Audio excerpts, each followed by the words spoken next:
Il y a gros, mais ça ne va pas. Et puis finalement, on dit, l'Écriture nous dit qu'ils ont commencé à déprécier le pays qu'eux-mêmes, ils avaient commencé à apprécier. Ce pays, ils ont dit que ce pays ruisselait de lait et de miel. Ils ont commencé à le déprécier à cause des obstacles, frères et sœurs. Quand dans ta vie, tu commences à être fixé sur les obstacles, les situations difficiles, les problèmes, quand tu commences à être fixé sur ce que tu peux rencontrer comme difficulté, tu ne peux pas avancer. Moïse lui a dit, prenez courage. Frères et sœurs, dans le livre de Chroniques, dans le deuxième livre de Chroniques, au chapitre 13 et suivant, vous voyez, quand tu n'as pas le courage, Dieu ne peut pas agréer ce que tu as accompli. Dans le livre de Chroniques, après avoir organisé tout le culte du peuple d'Israël, frères et sœurs, le roi Ézéchias avait commencé un bon travail de réorganisation qui reconduisait le peuple à la foi. Et puis, voici qu'il est attaqué par les Assyriens.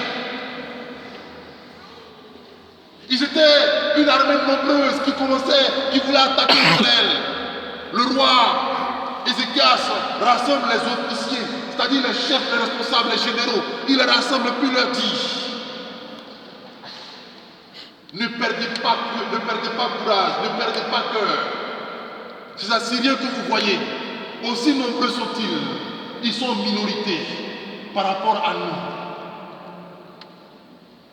Il dit, la multitude qui est avec eux est en minorité par rapport à celui qui est avec nous et qui combat pour nous. Il a dit, ne perdez pas courage, n'ayez pas peur, dit le roi Ézéchias. Il dit, eux, ils ont une main de chair, mais nous avons le nom de l'Éternel qui combat avec nous et qui combat pour nous.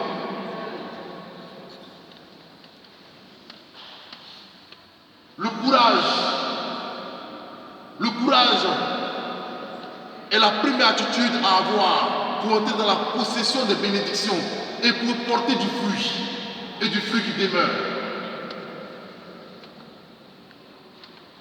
Le courage, c'est la détermination. Coûte que coûte, vaille que vaille, j'avance malgré ce que je peux rencontrer parce que je suis fixé non pas sur les obstacles, mais je suis fixé sur le but.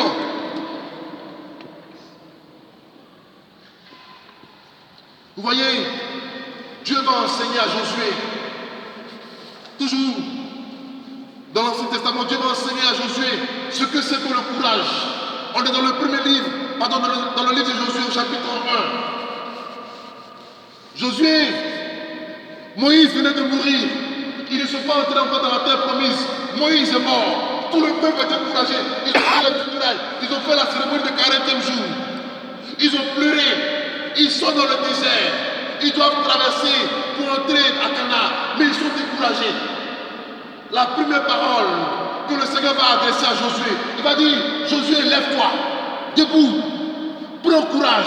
À 3 reprises, il va lui dire, sois fort. Ne t'ai-je pas dit, sois fort. Autrement dit, sois courageux. Dieu travaille avec les courageux, les déterminés, ceux qui sont capables d'affronter les épreuves, non pas les peureux, les poltrons. Tu veux porter du fruit. Commence à être courageux. Commence à te dire qu'aucune situation difficile n'aura raison de toi. Et voici, alors qu'ils ont commencé à déprécier le pays, frères et sœurs, alors qu'ils ont commencé à décourager le peuple est découragé parce que eux, ils ont décrit les difficultés. Ils ont décrit les difficultés. Alors qu'ils ont commencé à décourager le peuple parce que leur description s'arrêtait aux difficultés, aux limites, aux frontières.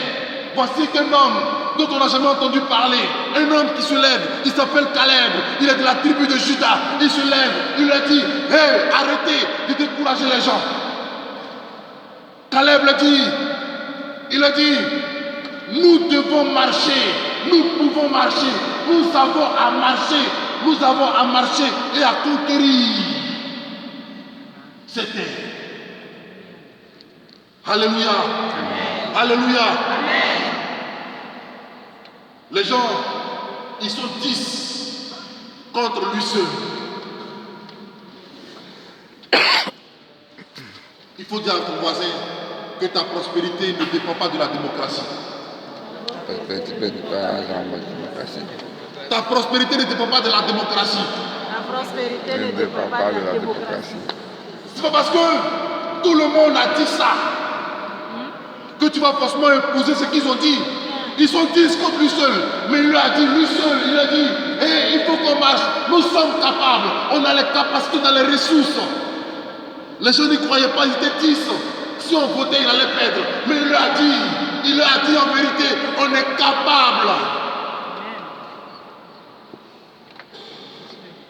Il dit, nous pouvons conquérir. Et nous avons à conquérir ce pays. En vérité, le secret, c'est que Caleb veut dire l'homme qui se laisse conduire, l'homme qui est guidé par son cœur. Il n'est pas l'homme qui est guidé par la situation, l'homme qui est guidé par ce qu'il vit, ou l'homme qui est guidé par la population, ou qui est guidé par les autres. Il est l'homme qui est guidé par son cœur. Or, son cœur est attaché à la loi du Seigneur. Donc, il est l'homme qui est guidé par ce que le Seigneur a dit. Sois guidé par ce que le Seigneur a dit, non pas par ce que les gens ont dit. Sois guidé parce que tu as déclaré, non pas parce que les gens disent que c'est dur, c'est difficile, c'est dur. Des gens ont réussi, toi aussi tu peux réussir parce que celui qui est avec toi s'appelle Jésus de Nazareth. Amen. Frères et sœurs, parfois, il nous faut apprendre à écouter notre cœur, apprendre à être déterminé, apprendre à avoir foi dans le Seigneur. Après le courage pour porter du fruit, frères et sœurs, il faut avoir confiance dans le Seigneur. Vous savez, le cas du petit pour lequel on a prié tout à l'heure me rappelle la situation d'un enfant qui s'appelle David. Nous étions à une semaine mariale en Côte d'Ivoire. Et au cours de la prière, la maman qui m'avait déjà parlé de son petit-fils, c'est-à-dire la grand-mère qui m'avait parlé de son petit-fils qui avait déjà 4 ans, 5 ans, il ne parlait pas. Il ne parlait pas. Depuis, généralement les enfants parlent à partir de quand même 2 ans et demi, ça commence à parler. Il avait 4 ans et demi, il ne parlait pas. Et puis, l'enfant, ils ont fait tous les examens, mais l'enfant ne parlait pas. Et puis, il est venu à la prière avec sa grand-mère et sa maman. Sa maman, à la fin de la prière, on était 2 prêtres. Elle a dit, mon père, voici l'enfant, un beau petit garçon qui s'appelle David. Et puis, j'ai pris l'enfant dans mes mains. J'ai dit, maman, nous sommes pratiquement à la veille ou à l'avant-veille de la 15 août. Donc, demandons l'exception de Marie, puisqu'elle me met la portée Jésus. Donc, elle comprend la douleur de voir un enfant qui ne parle pas. On est parti devant la statue de la Vierge. Puis on a présenté l'enfant. Puis j'ai prié. Je suis avec un autre prêtre. On a prié. Et puis je lui ai posé les mains. J'ai soufflé dans sa bouche. J'ai senti ça comme ça. J'ai soufflé dans sa bouche. J'ai soufflé dans ses oreilles. Et puis j'ai dit, le Seigneur va faire. Et puis les vacances sont terminées. Je suis retourné en Italie. Alléluia. Amen. Et j'envoie le message. Et la maman, la grand-mère, puisque la grand-mère un jour, après 2 ou 3 mois, va rendre visite à sa fille. Mais je vous assure, ils ne se sont même pas accordés que l'enfant a commencé à parler. C'est que des jours après, l'enfant a commencé à dire maman, a commencé à dire papa. Et puis, il n'a pas eu besoin d'exercice. Il a commencé à parler directement à maman, papa, banane, moi manger, moi boire, et ainsi de suite. Et puis, c'est fait qu'elle a vu sa grand-mère elle ne savait pas. Quand elle est rentrée à la maison, la fille est mémée. Amen. Alléluia. Et j'ai dit, moi je ne savais pas, elle m'envoie le message. Je suis en train d'étudier. Et puis vous voyez, c'est des messages qui t'emmènent à ne plus étudier. Donc ça c'est bon. Alléluia. Donc elle me dit, mon père, le Seigneur est vraiment fidèle. Que le petit David a commencé à parler, il appelle son papa, sa maman, il m'appelle, il demande à manger, quand il veut pisser, il dit il veut pisser. Il dit pipi, tout ça ainsi de suite. Donc finalement, l'année prochaine, on va le mettre à l'école. Alléluia. Amen. Voyez frères et sœurs, si nous mettons une limite à l'action de Dieu, Dieu mettra une limite à son propre agir.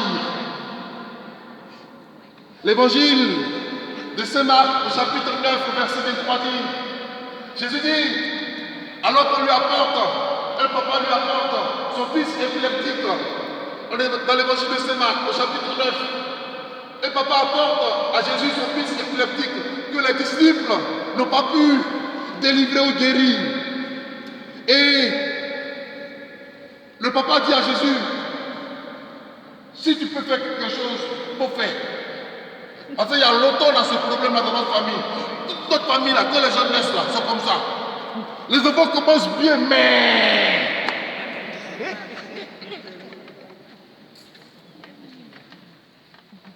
en fait, vous savez, frères et sœurs, en fait, souvent, on n'a pas de problème de famille. C'est-à-dire problème d'esprit de famille. C'est nous-mêmes qui sommes notre propre esprit de famille. Souvent, il n'y a pas d'esprit, mais les esprits, nous-mêmes, parfois, on les crée. Mon père, ça fait 3 fois que je suis avec une députée d'une relation. Mais ça fait 9 ans, on est ensemble. Mais dans notre famille, c'est comme ça, on ne se marie pas. Tout le monde a femme de nuit, tout le monde a mari de nuit.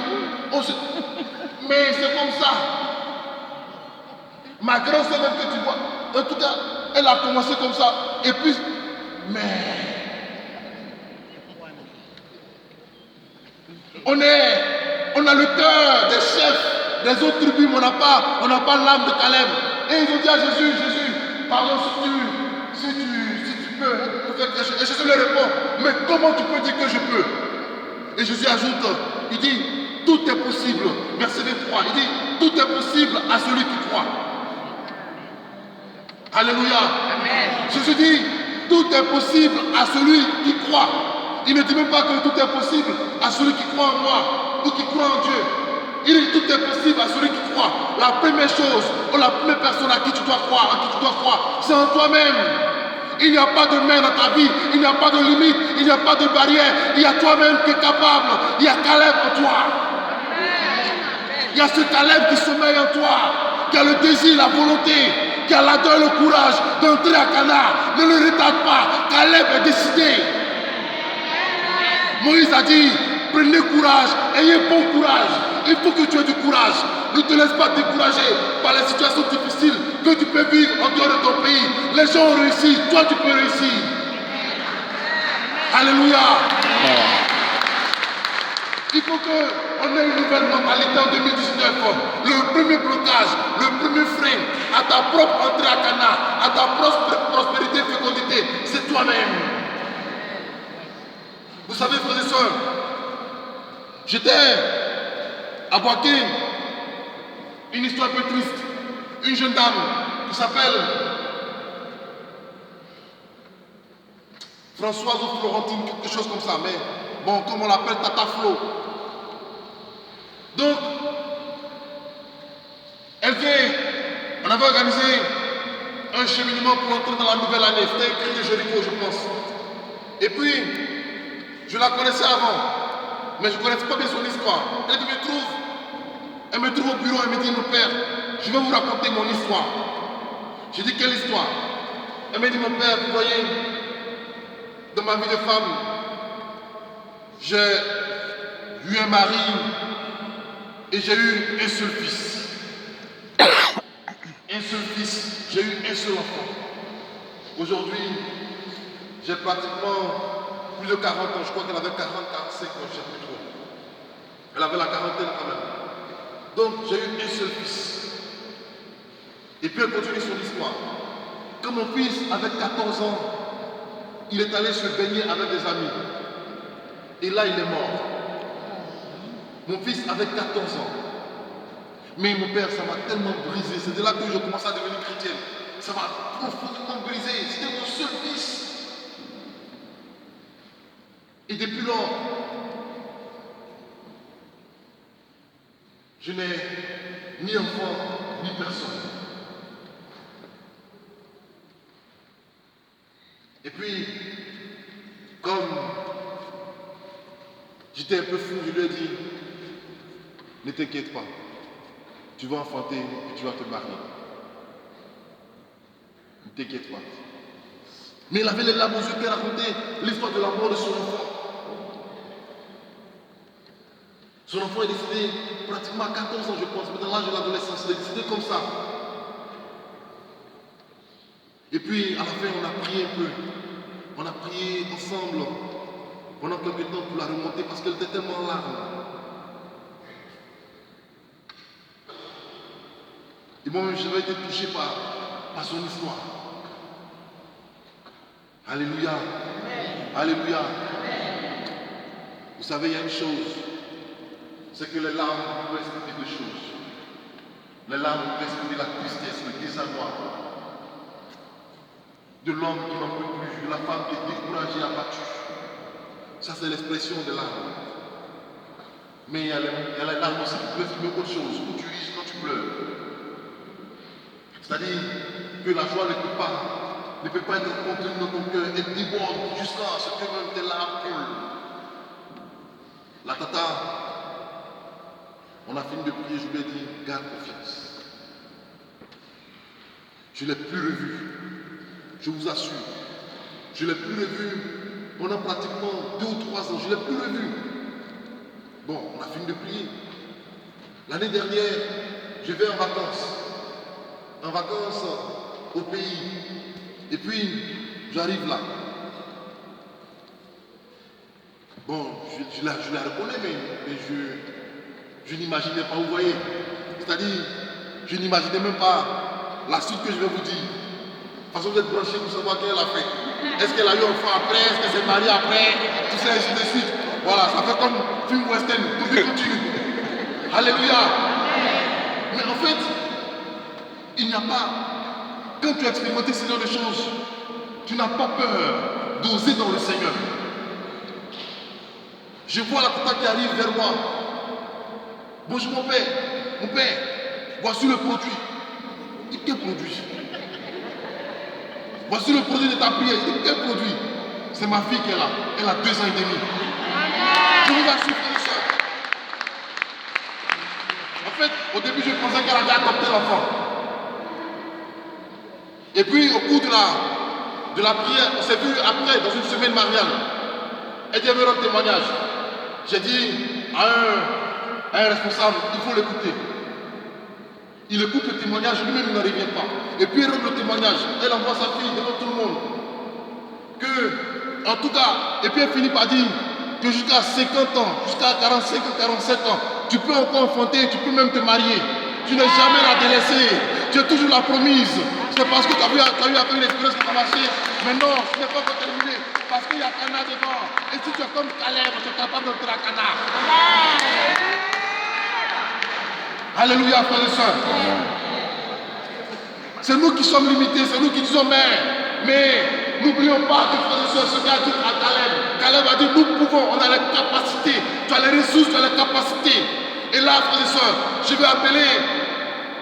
je veux parler aux Africains. Si nous continuons à avoir une mentalité de défaitiste, nous serons toujours les derniers. Nous connaîtrons toujours les défaites. Si on pense que ça ne va jamais marcher, ça ne marchera jamais.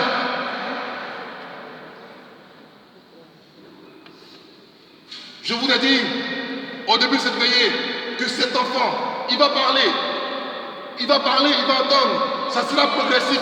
Mais Dieu a dit, parmi les enfants, il y a quelqu'un qui a un problème d'audition. Je vais le guérir. Le Seigneur a commencé à guérir, il le fera.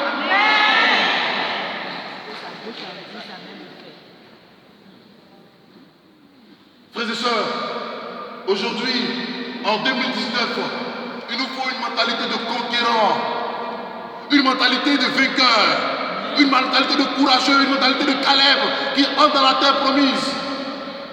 Les gens ont voulu le lapider. Les gens seront contre toi. Comme dit le prophète Jérémie, ils te combattront, ils te feront la guerre. Mais jamais ils n'auront la victoire. Il dit, Jésus n'a pas dit que ça sera facile. Il a dit qu'ils vont rentrer à Cana. Il n'a pas dit comment ils vont rentrer. Il n'a pas dit que non, les portes seront ouvertes, que les gens vont faire une rangée pour les faire entrer, une file pour les faire entrer. Il a dit qu'ils vont entrer. Quel que soit le moyen, ils vont entrer. Quel que soit l'obstacle, ils vont entrer. Quel que soit l'obstacle de ta vie, tu vas réussir, tu vas prospérer, parce que tu es destiné à ça. Nous sommes appelés à ça, frères et sœurs. Le chrétien est appelé à porter du fruit. Jésus dit dans l'évangile de Saint Jean, au chapitre 15, il dit, quand il finit par dire que, il commence son chapitre, il dit, je suis la vigne, mon père est le vigneron, vous êtes les sarments. Et puis il dit, tout sarment qui ne porte pas de fruit, mon père le taille, il enlève, il les monte. Et puis il ajoute, mais celui qui porte du fruit, il ne dit pas il arrose. Hein. Il ne dit pas, celui qui porte du fruit, non il le regarde, il est content, il admire, il est content. Il dit, il le monte, il le coupe, il l'éprouve pour qu'il porte du fruit encore et encore. Les épreuves sont pour que tu puisses croître, que tu portes du fruit encore et encore, des gros fruits. Il dit, dans l'évangile de Saint Jean toujours, au chapitre 15, il dit, frères et sœurs, il dit une chose extraordinaire. Il dit, la gloire de mon Père. La gloire de mon Père, c'est que vous portez du fruit, et beaucoup de fruits. Et il va continuer encore, au verset 16, il dira, que vous portez du fruit.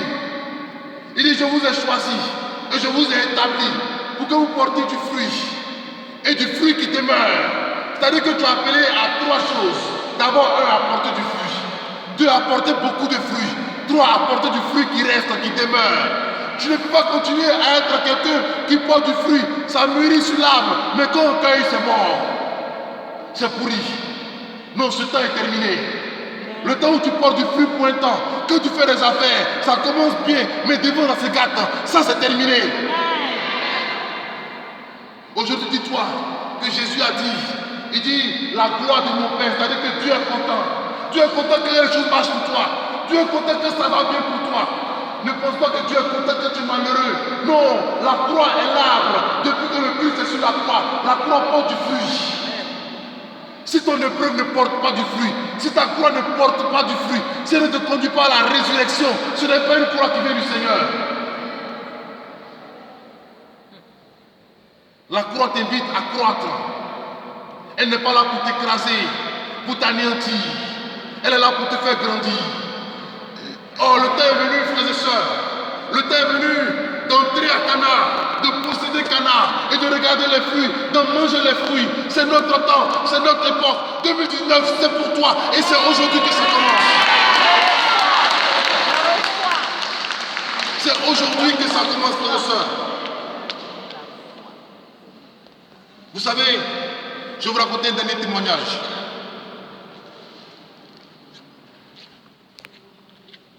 J'étais à une vigile, c'était à Daoukro. J'avais été invité à Daoukro pour une vigile. Et puis j'ai rencontré une dame. Moi je ne la connaissais pas. Et puis on a prié. Les gens étaient nombreux. Et c'était magique. Ça faisait un peu rire.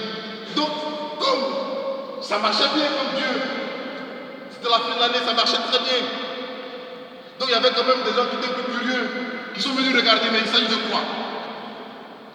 C'était tellement bon, quoi. C'est-à-dire que Dieu, ça c'est la partie où c'est tellement chic, que ça marche comme ça, c'est trop bon. C'est-à-dire, Dieu dit, regarde, marche, arrête-toi ici. Il y a trois personnes qui sont en train de guérir, puis ça se passe. Et puis les gens étaient là, ils étaient contents. Il dit non, il dit, Je dis, marche, compte 5 rangées. Et puis, moi aussi, je fais un peu le bloc. Quand tu t'as ça dans le cœur, tu fais un peu le mal. Là, tu changes des marches. Je marche comme ça. 1, 2, 3, 4, 5. Ici, il y a un problème. Il y a une dame. Et puis la dame, elle se lève. Les gens sont là. Même petit n'a pas fait ça. Il dit, waouh!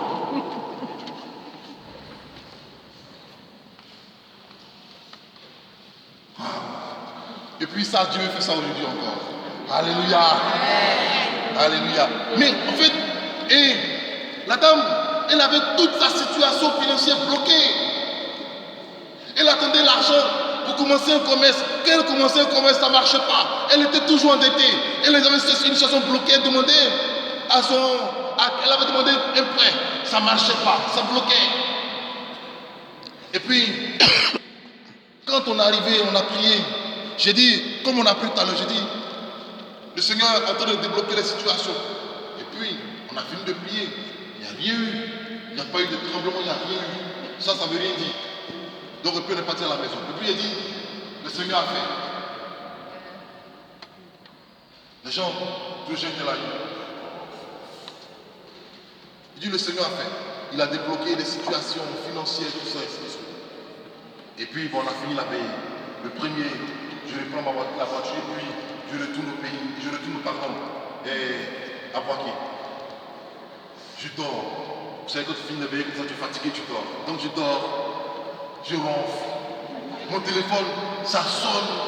Bon, ça sonne pas, mais je me lève pour me rendormir, je vois au moins 13 appels. Et non, c'est les appels de bonne année, là, je ne réponds pas. Je ne connais pas le numéro. Donc, après, je me réveille encore, je vois encore des appels, le même numéro. Bon, peut-être ça peut être important. Si c'est bonne année, elle pouvait quand même envoyer un message. Mais si la personne insiste, c'est que c'est important. Une dame qui appelle, elle en pleure. Mon père, mais je n'ai jamais vu des choses comme ça. Mon père. Et quand je suis arrivé à la veillée, il dit, madame, calmez-vous. Il dit, après la vigile, je suis retourné à la paroisse. J'ai demandé après vous. On dit, vous n'êtes pas de cette paroisse. J'ai demandé votre numéro. Il dit, madame, calmez-vous, je ne comprends rien. Quand on est arrivé à la maison, mon père, depuis longtemps, je demandais un prêt pour commencer le commerce d'une affaire qui n'a pas marché, pour reprendre mes affaires. Quand on est arrivé à la maison, quand je me suis reposé, j'ai commencé à me préparer pour faire la cuisine. On m'appelle, on me dit, j'avais demandé un prêt par rapport à telle chose, viens prendre l'argent, machin là. Mais non, le témoin n'est pas fini. C'est que, alléluia, c'est que l'argent est là. Moi, je ne sais pas combien il avait demandé, je ne savais pas. Mais il me demande, mon père, votre numéro, c'est Orange Money. Il dit oui. Elle dit, je vais vous envoyer le 10e. Et puis, elle m'envoie 50 000. Donc, imaginez combien elle a reçu en francs CFA. Quelque chose qui n'inspirait plus, qui se produit à l'instant. Et c'est comme ça que Dieu fait. Quand, à la vigile, elle a recommencé à avoir espérance, à avoir foi, que Dieu est capable de faire. Dieu s'est mis en action pour faire. Il dit, tout est possible à celui qui croit. Si tu crois, ça se réalise. Il n'y a pas, est-ce que c'est possible? Il n'y a pas de mais. Il dit, tout est possible. Il n'y a pas dit, il y a quelque chose qui est possible. Il y a des parties qui sont possibles. Il dit, tout est possible. Et chaque dimanche, frères et sœurs, quand au cours de la messe, on dit, je crois en Dieu. On dit, je crois en Dieu, le Père tout-puissant.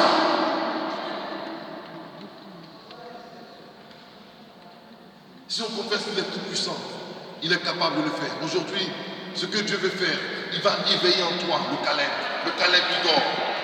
Le Caleb qui fait que, en tout cas, tu dois rentrer à Cana. Il va éveiller cela en toi. L'ardeur, le courage, la détermination, l'abnégation dans l'acquisition des promesses du Seigneur. Dieu va éveiller cela en toi. Tu seras une nouvelle personne, un nouveau guerrier. Il faut que tu en toi, ces 10 autres chefs, c'est-à-dire le doute. Il faut qu'il tue cela en toi. Tout ce qui te retient, qui ne te fait pas avancer, il faut que Dieu anéantisse cela. On peut chanter puissant Dieu.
Le Seigneur dit, je vais oindre mon peuple de l'esprit de Caleb.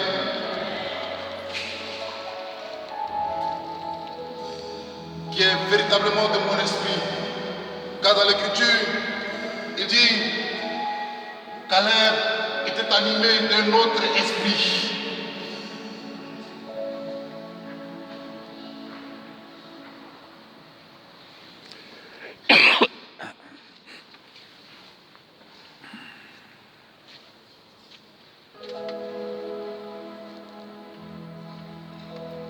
Il va fortifier les genoux chancelants.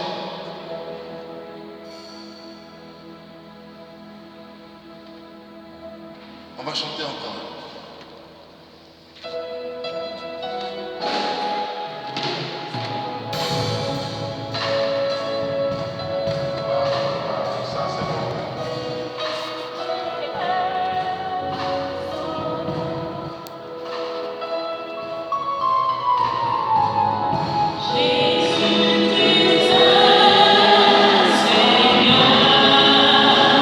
Jésus,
le Seigneur veut faire.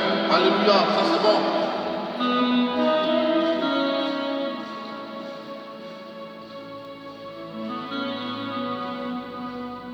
La promesse qu'il a eu à faire à Josué, puisque Josué était avec Caleb dans le livre de Josué au chapitre 1er, au verset 6 et suivant. Il dit, tout sol que tes pieds fouleront seront à toi. Amen. Et le Seigneur dit, tout ce que tu toucheras sera à toi. Ce n'est pas que tu toucheras les choses bénies, mais c'est parce que tu toucheras qu'elles seront bénies. Ce n'est pas parce que tu entreprendras quelque chose qui en principe marche que ça va marcher, mais c'est parce que c'est toi qui entreprends que ça marche.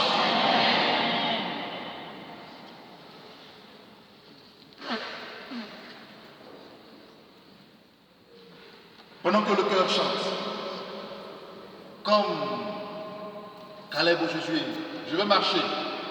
Pendant que je vais marcher, il y a une onction de détermination, de courage, mais en même temps une onction d'avancement qui va nous saisir par les mains, par les pieds. Aïe, aïe, aïe, alléluia.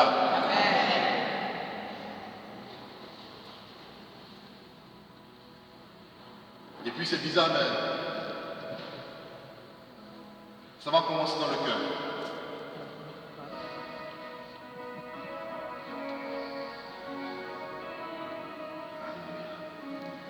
On ne se dérange pas, soyez simplement dans la prière. Soyons seulement dans la prière. Ce n'est rien que la prière, c'est la grâce de l'Esprit Saint.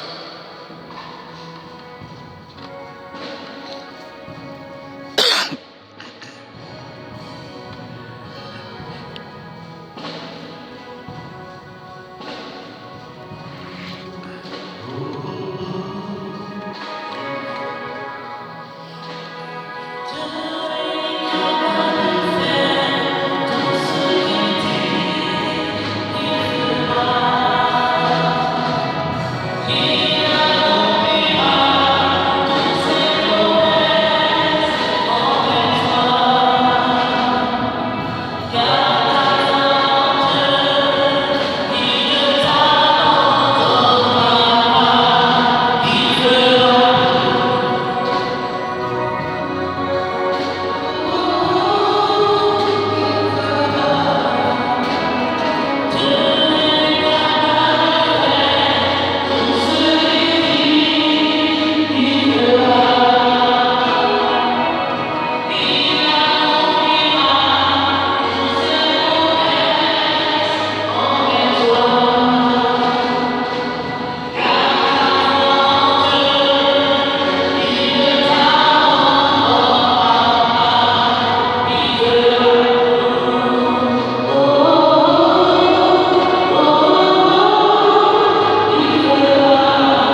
saisit, de nous remplir.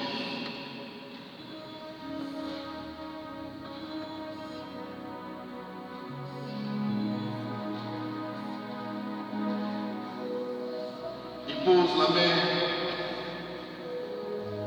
sur toi.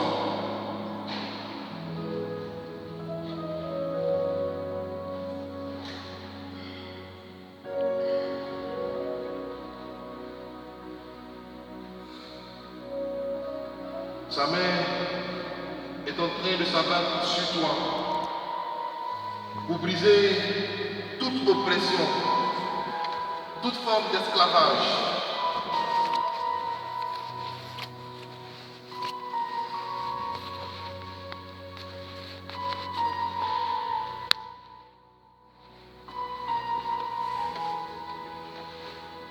Sa main, la main du Seigneur,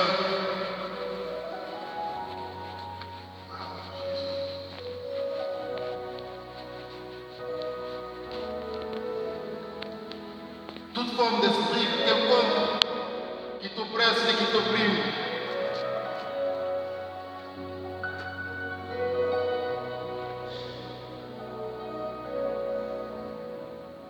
et puis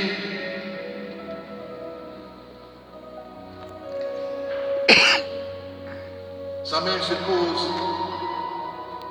Ah, Jésus.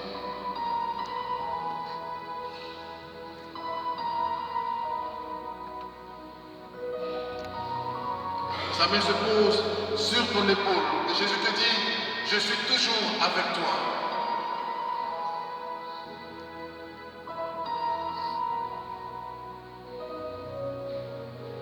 D'abord, sur la tête, c'est fort sur certaines personnes.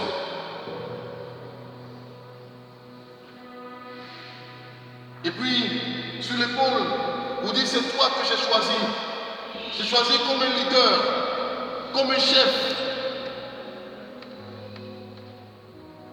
Je t'ai appelé pour que tu conduises, pour que tu diriges.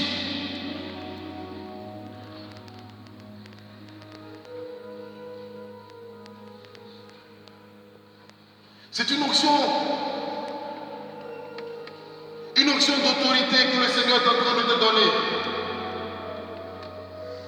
Il dit, je vais te faire comprendre ce que veut dire des choses et les voir se réaliser.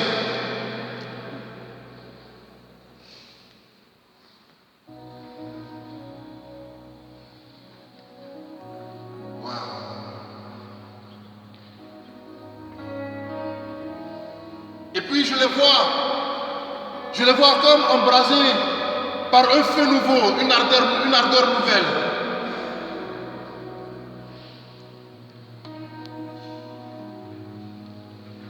L'onction de Dieu, sa puissance sur son autorité est en train de nous envahir en ce moment.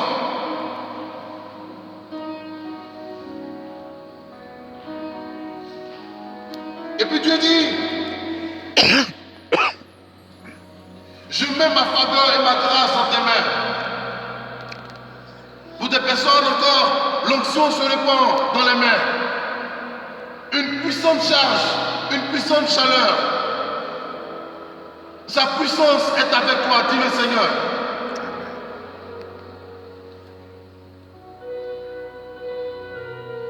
Waouh, Jésus.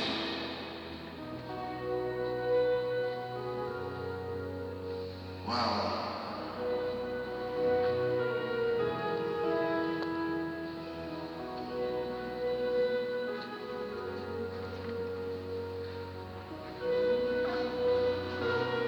Waouh, Jésus.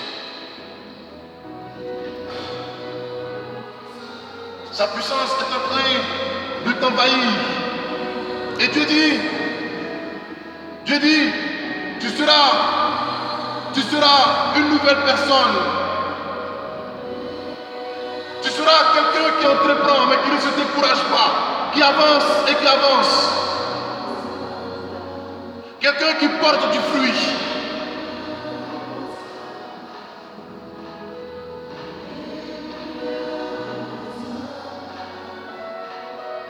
Et puis sur l'onction,